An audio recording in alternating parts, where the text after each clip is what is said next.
देखो इधर। तब कैसे हैं आप लोग? ठीक ठाक है ना? चलो, आप लोग का तैयारी, खास करके अंकित की तैयारी बहुत अच्छे से चल रहे हैं। इसी तरह से अंकित लगे रहो। 450 पार अब की बार है। अब की बार मोदी 400 पार नहीं किया, लेकिन तुम जरूर करेगा। ठीक है, एकदम इसी तरह से लगे रहो, एकदम मन धन ठन। एगो प्रियंका की बात कर रहे हैं। ठीक है प्रियंका, लास्ट आते आते तुम्हारा तैयारी दूध से धोबल हो गया है। ठीक है, तो इसी तरह से तैयारी करते रहो। और देखो, तुम्हारे लिए एक और धमाकेदार वीडियो लाए हैं, है ना, जिसमें कि, हाँ जी धमाकेदार, जिसमें कि मोस्ट VVIP क्वेश्चन 2026 के लिए बताया जाता है हिस्ट्री का। ठीक है, तो समझना है।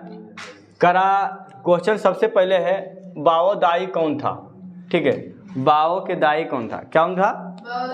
बाओ दाई कौन था? क्वेश्चन हिस्ट्री में पूछा जाता है। तो कह रहा है 1945 ईस्वी में। कब? 1945 ईस्वी में। कब? हाँ, दिमाग पर ज़्यादा प्रेशर नहीं लेना है। ठीक है, 1945 ईस्वी में बाओ दाई अन्नाम का शासक बना। कहाँ का शासक बना? अन्नाम का शासक बना, लेकिन साम्यवादी राष्ट्रवादियों के समक्ष उनके टिकना कठिन था। वहाँ का शासक बना, लेकिन किसके बीच टिकना संभव हो गया? है ना, साम्यवादी राष्ट्रवादियों के समक्ष, उसके सामने उनके टिकना कौन सी हो गया था? कठिन था। उतना बना तो, लेकिन इनके सामने टिकना उनको कठिन हो गया। अतः बाओ दाई ने 25 अगस्त 1945 को पद छोड़ दिया। कौन छोड़ दिया? पद। ठीक है, डर से कौन सी कर दिया? पद ही छोड़ दिया। बोला हम इससे ना तो पारेंगे, तो काहे झूठो, है ना, घोड़ा के साथ नल ठोका लेते हैं बेंगोवर, है ना, तो ठीक नहीं लगता है। घोड़ा के साथ बेंग नल कितना दूर तक ठोका के चलेगा? इसीलिए जो है ये इस्तीफा दे दिया और बोला नहीं भाई, हमसे नहीं चलने वाला है। ठीक है, अगला देखना कह रहा कि हिंद चीन का अर्थ क्या होता है? ये भी क्वेश्चन पूछा गया। हिंद चीन का अर्थ क्या है?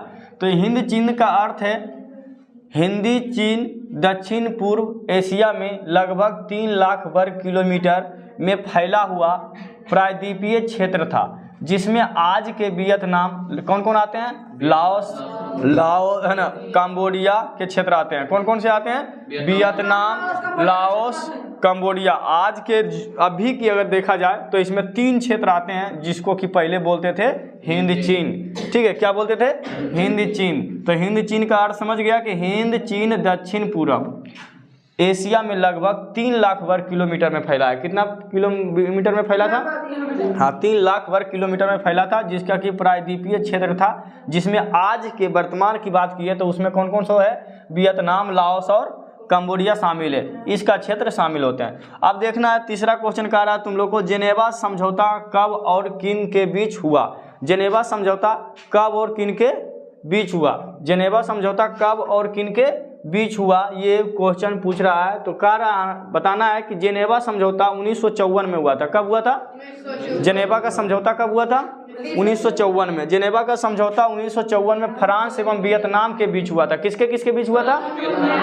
फ्रांस एवं वियतनाम। फ्रांस एवं वियतनाम के बीच। कह रहा है कि जेनेवा समझौता जो हुआ था किसके किसके बीच?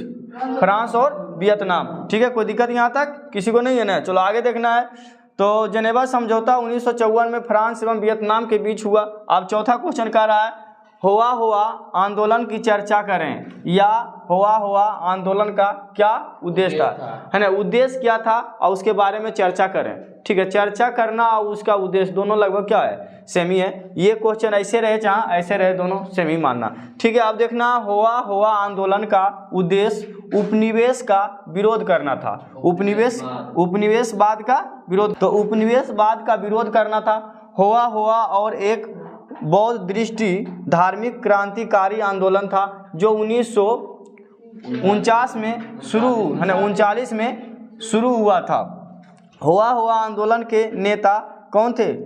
हुरिन फूसो था। क्रांतिकारी उग्रवादी घटनाओं को भी अंजाम दिए थे, है ना, दिए थे, जिसमें आत्मदाह एक भी शामिल होता था, जिसमें कि आत्मदाह तक भी शामिल है। तो देखो, इसमें से एक नंबरिया में अगर क्वेश्चन पूछा जाएगा वस्तुनिष्ठ प्रश्न में, तो हुआ आंदोलन का कौन कर रहा था नेतृत्व?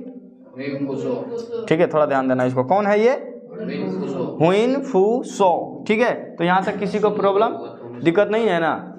जितना से जितना हो सके जाके और जो वीडियो देखने की ज़्यादा प्रयास करो, अब लिखने की कम थोड़ा प्रयास करो, ठीक है। और तुमको बता रहे हैं कि एकदम छिप जाओ, ठीक है। देखो नहीं, मैच कुछ कल दिन रात भर देखा है लेकिन पढ़ाई नहीं दिया है। चलो देखो क्वेश्चन कह रहा है इधर, ए लड़का देखो इधर, क्वेश्चन कह रहा है कि हिंद चीन में फ्रांसीसी प्रसार का वर्णन करें, ठीक है। हिंद चीन में कौन कौन, हिंद चीन में है बताओ, हिंद चीन में कौन कौन सा क्षेत्र भी आते हैं वर्तमान में? ये तीनों क्षेत्र की प्रसार का वर्णन करें। कह रहा कि हिंद चीन में फ्रांसीसी यानी कि तीनों जगह फ्रांसीसी का वर्णन करें, यानी कि हिंद चीन जो था पहले उस जगह पर फ्रांसीसी का वर्णन करें, ठीक है। तो कह रहा कि 1862 में, कब? हाँ 1862 में फ्रांस ने चीन को अपने अधीन लिया, यानी कौन सा चीन को? कोचिन चीन को अपने अधीन कर लिया। क्या कर लिया? अपने अधीन कर लिया। लेकिन 1863 ईस्वी में फ्रांस ने कंबोडिया को, लड़का इधर देखो, 1863 ईस्वी में फ्रांस ने कंबोडिया को अपने संरक्षण में लिया, ठीक है। 1863 ईस्वी में फ्रांस ने कंबोडिया को अपने संरक्षण में यानी कि अपने अधीन कर लिया, ठीक है। कंची कर लिया, कंबोडिया को अपने संरक्षण में अधीन कर लिया। अब देखना 1884 ईस्वी में फ्रांस ने अन्नाम को अपना संरक्षित राज्य बना लिया, यानी कि सब एकाएकी करके ये तीनों को जो है अपने कब्जे में कर लिया, ठीक है। देखना 1994 में फ्रांस ने लाओस को अपने संरक्षण ले लिया, यानी कि 1994 में फ्रांस ने लाओस तक पहुंच गया और अपने अधीन कर लिया, अपने संरक्षण में कर लिया। इस प्रकार 20वीं शताब्दी प्रारंभ होते ही संपूर्ण हिंद चीन फ्रांस की अधीनता में आ गया। अब 20वीं सदी होते होते खत्म होते होते एकदम पूरा हिंद चीन में फ्रांसीसी का कब्जा हो गया। सदी में ईस्वी का कितना था? हाँ 94 तक उधर चल रहा था, ठीक है। तो 94 फ्रांस ने लाओस को अपने संरक्षण में लिया और वही 20वीं शताब्दी के प्रारंभ होते ही यानी कि 94 के बाद जो था 20वीं शताब्दी का जो प्रारंभ होगा। कितना चल रहा था 20वीं सदी में? 20वीं 94 के बाद 95, 96, 97 होगा, ठीक है। 20वीं सदी यानी 94 तक तो देखो कौन सी वो संरक्षण हुआ लाओस का, उसके बाद की बात कर रहा ना, तो उसके बाद कौन सी 94 के बाद 95, ठीक है। तो प्रकार 20वीं शताब्दी के प्रारंभ होते ही संपूर्ण हिंद चीन फ्रांस की कौन सी बन गया? अधीनता, यानी पूरे अधीन में आ गया, यानी पूरे हिंद चीन, ठीक है। अब देखना रासायनिक हथियारों एवं एजेंट ऑरेंज का वर्णन, है ना। ये क्वेश्चन बहुत मोस्ट VVI है, ठीक है, ध्यान रखना, ठीक है। मोस्ट VVI क्वेश्चन है, ध्यान देना इसको, मोस्ट VVI क्वेश्चन। ये क्वेश्चन रासायनिक हथियारों एवं एजेंट ऑरेंज का वर्णन करें। तो कह रहा है कि रासायनिक हथियार जिसको कि नापाम बम भी कहते हैं, कौन सा बम? हाँ रासायनिक हथियार नापाम, यानी नापाम एक तरह का क्या है? ऑर्गेनिक कंपाउंड है जो कि अग्नि बमों में गैसोलीन के साथ मिलाकर ऐसा मिश्रण तैयार करता था जो त्वचा से चिपक जाता था। कह रहा है कि ये एक ऐसा बम था और इसमें जो है क्या मिलाते थे? ऑर्गेनिक कंपाउंड है जो कि अग्नि बमों में गैसोलीन के साथ, किसके साथ मिलाते थे? गैसोलीन के साथ मिलाकर ऐसा मिश्रण तैयार किया जाता था कि जब ये बम फूटता था तो आदमी के, है ना, त्वचा में चिपक जाता था, शरीर में जाके क्या होता था? चिपक जाता था। और चिपकने के बाद ये जलते रहता था, है ना। क्या होता था? जलते रहता था, है ना, चिपक जाता था और जलता रहता था। इसका प्रयोग ने वियतनाम पर किया और इस तरह के बम का प्रयोग कहाँ किया गया था? वियतनाम में किया गया था। बताओ, जिस पर पड़ जाता था तो वो आदमी हमेशा जलते रहता था जब तक ले वो जलकर राख ना हो जाए, ठीक है। अब देखना एजेंट ऑरेंज, है ना। पहला तो रासायनिक हथियार, दूसरा था एजेंट ऑरेंज। ये भी थोड़ा जो है ना खतरनाक था। यह एक जहर था। क्या था? यह एक जहर था, ठीक है। अब जहर किसके लिए थे? तो जिससे पेड़ों की पत्तियां झुलस जाती थी और ये पेड़ पौधे के लिए बहुत डेंजरस था, जहर था, ठीक है। ये पेड़ पौधों की पत्तियां झुलस जाती थी इससे, एवं पेड़ मर जाता था। और पेड़ क्या होता था? मर जाता था। जंगल को खत्म करने के लिए इसका प्रयोग किया जाता था और जहां जंगल था उसको खत्म करने के लिए इसका प्रयोग किया जाता था। कौन सा बम को? एजेंट ऑरेंज बम को, है ना, पूछा जाएगा कि एजेंट ऑरेंज बम जो था वो किसके लिए ज़्यादा खत्म करने के लिए, तो जंगल पेड़ पौधे के लिए, है ना, खतरनाक था। इसका नाम ऑरेंज पट्टी वाले ड्रम में रखने के कारण एजेंट ऑरेंज पड़ा। अब पूछा जाएगा कि इसका नाम ऑरेंज एजेंट, है ना, एजेंट ऑरेंज क्यों पड़ा, तो ऑरेंज एजेंट पट्टी वाले ड्रम, यानी कि जिस ड्रम में रखा जाता था उस, है ना, वो कैसा पट्टी के थे, ऑरेंज पट्टी वाले थे, उसी ड्रम में रखे के कारण एजेंट ऑरेंज पड़ा। और अमेरिका ने इसका इस्तेमाल वियतनाम पर किया था। अमेरिका देखो वियतनाम पर 2 तरह का बम बरसाया गया। कौन कौन से तरह का, है ना, रासायनिक हथियार जो कि लोगों के लिए बहुत खतरनाक था, लोग में चिपक जाते थे, चिपक कर जलने लगते थे, है ना, जिसमें कि लोगों को जलना तय था। और दूसरा था एजेंट ऑरेंज, यानी कि पेड़ पौधा, यानी पूरी तरह से जो है उसको चौपट करने के प्लान में था, किसको, वियतनाम को।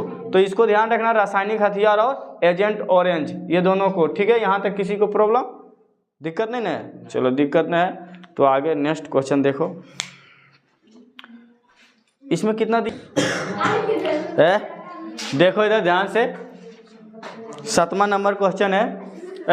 देखो हंसो नहीं तो तुमको बाराती नहीं ले जाएंगे, तुमको बाराती नहीं ले जाएंगे तो।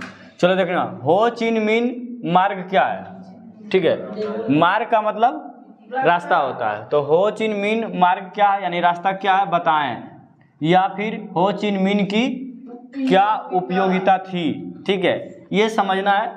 तो कह रहा कि हो चिन मिन मार्ग उत्तरी वियतनाम से चलकर लाओस कंबोडिया के क्षेत्र से गुजरता हुआ दक्षिण वियतनाम तक जाता था। कहाँ तक जाता था, लाओस कंबोडिया से वियतनाम और दक्षिणी वियतनाम तक पहुँच जाता था, ठीक है। अब देखना, इस मार्ग से वियतनामी सैनिकों को रसद पहुँचाया जाता था और यही इसी रास्ते से वियतनामी सैनिकों को, कहाँ के सैनिकों को, वियतनाम के सैनिकों को रसद पहुँचाया जाता था। अमेरिका इससे क्षतिग्रस्त करने का कई बार प्रयास किया लेकिन वो सफल हो गया। अब देखो, इस रास्ते को अमेरिका ने कई बार तोड़ने की प्रयास किया लेकिन वो सफल रहा, ठीक है। इतना मजबूत रास्ता था कि कई बार उस पर बम बारिश किया गया, उस रोड पर कई बार बम फोड़ा गया, लेकिन वो रोड जो था क्षति नहीं हो पाया और इसमें अमेरिका कौन सी हो गया, वो सफल हो गया, यानी कि लेकिन वो सफल हो गया।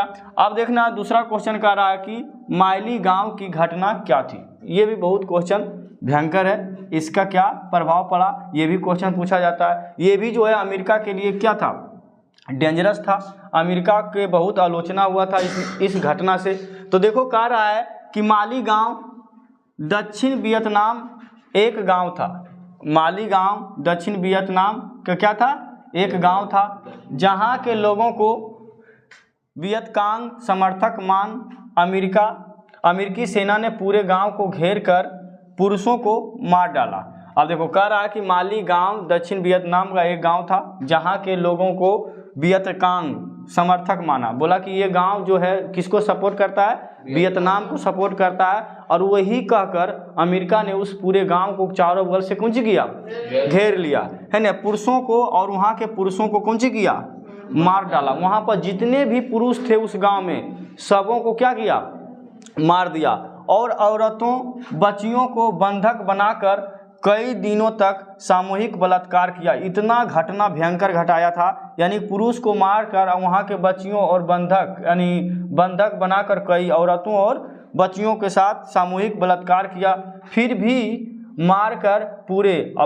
मारकर पूरे गांव में आग लगा दिया और बलात्कार कर उसके बाद वहाँ के गांव में कौन सी किया, आग लगा दिया, पूरे गांव में कौन सी कर दिया, आग लगा दिया, ताकि दुनिया के सामने ये जाकर ना बोले और मेरा जो है आलोचना ना हो, इसीलिए पूरे गांव में कौन सी कर दिया, आग लगा दी, है ना। लाशों के बीच दबा एक बूढ़ा, है ना, उतना लाश इतना मार दिया था कि उस लाशों के बीच एक दबा हुआ बूढ़ा जिंदा बच गया। कौन बच गया था, लाशों के बीच दबा एक बूढ़ा जिंदा बच गया था, जिससे इस घटना को उजागर किया था। यानी कि बेचारा लाश के अंदर जो है दब कर रह गया और जब वो फिर सब जला कर चले गए तो बचा, तो फिर वो दुनिया को बताया कि मेरे साथ कैसा घटना घटा था, ठीक है। ये किसने बताया, एक बूढ़ा ने।